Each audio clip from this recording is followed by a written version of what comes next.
সাংবাদিক বন্ধুসকল, আমি সদৌ আহোম ছাত্ৰ সন্থাৰ কেন্দ্ৰীয় সমিতিৰ পৰিয়ালৰ তৰফৰ পৰা আমি অসমবাসী ৰাইজক আপোনালোকৰ মাধ্যমেদি এটা স্পৰ্শকাতৰ বিষয় জনাব বিচাৰিছোঁ।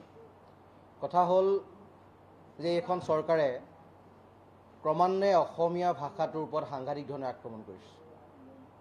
চৰকাৰখনে অসমীয়া জাতি মাটিৰ ভেটিৰ কথা কৈ, খিলঞ্জীয়া আত্মৰক্ষাৰ কথা কৈ অসমীয়াৰ জাতীয়তাবাদটোৰ সম্পূৰ্ণৰূপে কাঠামো ভাঙি পেলাইছে আৰু অসমীয়া ভাষাটো অসমৰ পৰা নিষেধ কৰি কাৰ ভাষা ইয়াত প্ৰচলন কৰিব বিচাৰিছে, কাৰ প্ৰভুত্ব ইয়াত ৰক্ষা কৰিব বিচাৰিছে, সেই কথাটো আমাৰ কাৰণে আৰু অসমীয়া ৰাইজৰ কাৰণে অবুজ হাতৰ। এইখন চৰকাৰে 10,000 স্কুল বন্ধ কৰিলে এতিয়ালৈকে। আপোনালোকে যদি চাই, মই এটা সমীক্ষা দিব বিচাৰিছোঁ যে LP, ME আৰু হাইস্কুল 45,490খন স্কুল আছিল। ইয়াৰে 3,511খন বিদ্যালয় 50জনতকৈ কম ছাত্ৰ ছাত্ৰী আছে। 3,074খন বিদ্যালয় মাত্ৰ এজন শিক্ষক আছে, যিজন শিক্ষকে 4টা-5টা ডেইলি ক্লাছ কৰিব লাগে। আৰু এজন শিক্ষকে অসমীয়া মাধ্যমৰ 4-5টা ক্লাছ কৰিবলগীয়াটো কেনেকুৱা দুৰ্ভাগ্যজনক কথা, সেইটো অসম চৰকাৰৰ বৰমূৰীয়াসকলে বুজাটো খুব প্ৰয়োজন। আদৰ্শ বিদ্যালয় স্থাপনৰ নামত স্কুলবিলাক বন্ধ কৰিছে। তাতকৈ ডাঙৰ কথা যে যিবিলাক অসমীয়া মাধ্যমৰ স্কুল আছিল, সেই স্কুলবিলাক একত্ৰীকৰণৰ নামত বন্ধ কৰি দিছে।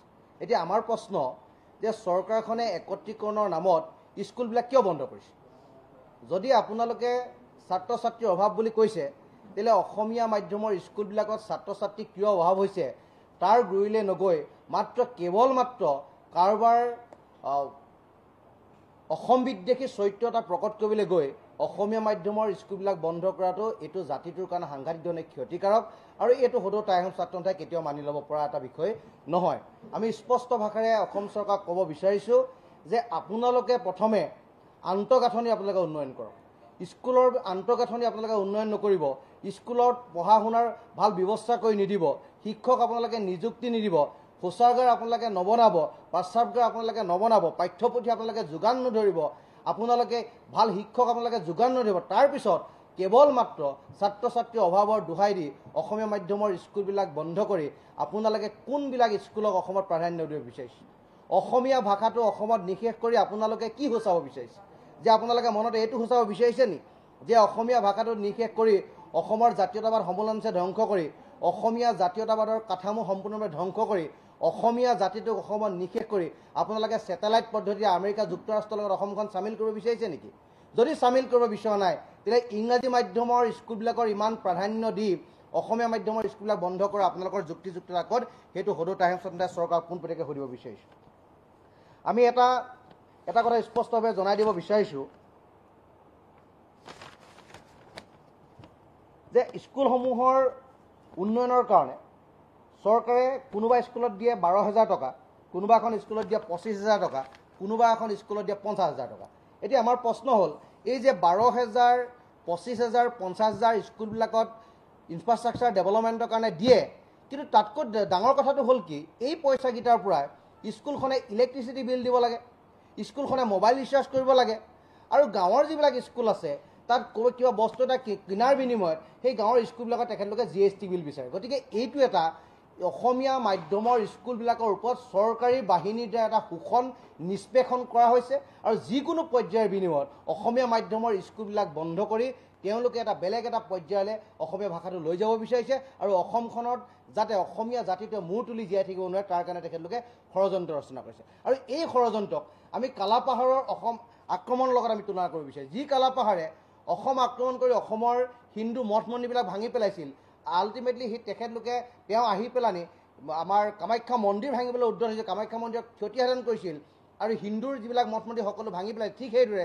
এইখন চৰকাৰে কালাপাহাৰৰ দৰে আক্ৰমণ কৰি অসমৰ বিদ্যা মন্দিৰবিলাক ধ্বংস কৰি অসমৰ জাতীয়তাবাদৰ যিটো কাঠামো, অসমীয়া জাতিৰ যি মূল অস্ত্ৰ অসমীয়া ভাষা, সেই ভাষাটো ধ্বংস কৰি অসমখন এখন বেলেগ এটা পৰ্যায়লৈ লৈ যাব বিচাৰিছে, যিটো সদৌ আহোম সন্থাই কেতিয়াও মানি ল'ব পৰা নাই।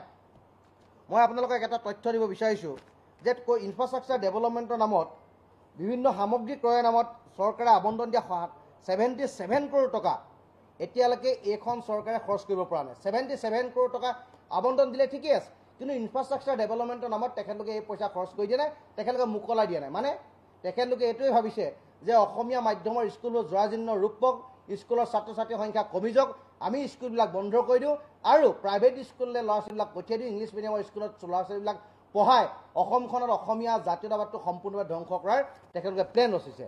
ফাৰ্নিচাৰ ক্ৰয়ৰ বাবদ চৰকাৰে 65.31 কোটি টকা আবণ্টন দিছিল, কিন্তু 65.31 কোটি টকা আবণ্টন দিয়াৰ পাছত এইখন চৰকাৰে আজিলৈকে কাম নকৰিলে। কিয় নকৰিলে? যদি তোমালোকে অসমীয়া মাধ্যমৰ স্কুলবিলাকৰ আন্তঃগাঁথনি উন্নয়ন নকৰা, তোমালোকে ছাত্ৰ ছাত্ৰীসকলক দুখ দিয়া, তোমালোকে শিক্ষকসকলক দুখ দিয়া, কিন্তু তোমালোকৰ যিটো কৰণীয় স্কুলসমূহ ডেভেলপমেণ্টৰ কাৰণে তোমালোকে যিটো কাম কৰিব লাগে সেই কামটো তোমালোকে নকৰা, সেইটো জাতিটোৰ কাৰণে আটাইতকৈ দুৰ্ভাগ্যজনক কথা আৰু ই অসমীয়া জাতিটো সম্পূৰ্ণৰূপে ধ্বংস কৰি পেলাব। সেইটো আমি স্পষ্টভাৱে আপোনালোকক জনাই দিব বিচাৰিছোঁ। অসমৰ 715খন স্কুল আজি গোহালি সদৃশ পৰিৱেশৰ মাজত আছে। এই 715খন স্কুল গোহালি সদৃশ পৰিৱেশৰ মাজত পাঠদান কৰি থকা হৈছে। গতিকে এই ক্ষেত্ৰত চৰকাৰে কিয় বিহিত ব্যৱস্থা গ্ৰহণ কৰা নাই? আপোনালোকে স্কুললৈ ছাত্ৰ ছাত্ৰী নাযায় বুলি কৈছে, কিন্তু 715খন স্কুলৰ উন্নতিৰ কাৰণে আপোনালোকে কিয় কাম কৰা নাই? সেইটো আমি টাইহম ছাত্ৰতে আপোনালোকক প্ৰশ্ন কৰিব বিচাৰিছোঁ। দ্বিতীয় প্ৰশ্ন যে 945টা প্ৰস্ৰাৱগাৰ বনাবৰ কাৰণে যেতিয়া চৰকাৰে অনুমোদন দিছিলে, তেতিয়া আজিলৈকে সেই 945টা প্ৰস্ৰাৱগাৰ কিয় বনোৱা হোৱা নাই? এই কথাটো আমি সদৌ টাইহম ছাত্ৰৰ মজিয়াৰ পৰা আপোনালোকক প্ৰশ্ন সুধিব বিচাৰিছোঁ আৰু আপোনালোকে তাৰ উত্তৰটো আমাক সোনকালে দিব লাগে, অসমবাসী ৰাইজক সেই কথাটো জনাব লাগে। আৰু কেইটামান স্পৰ্শকাতৰ বিষয়ে আপোনালোকক কৈ দিব বিচাৰিছোঁ।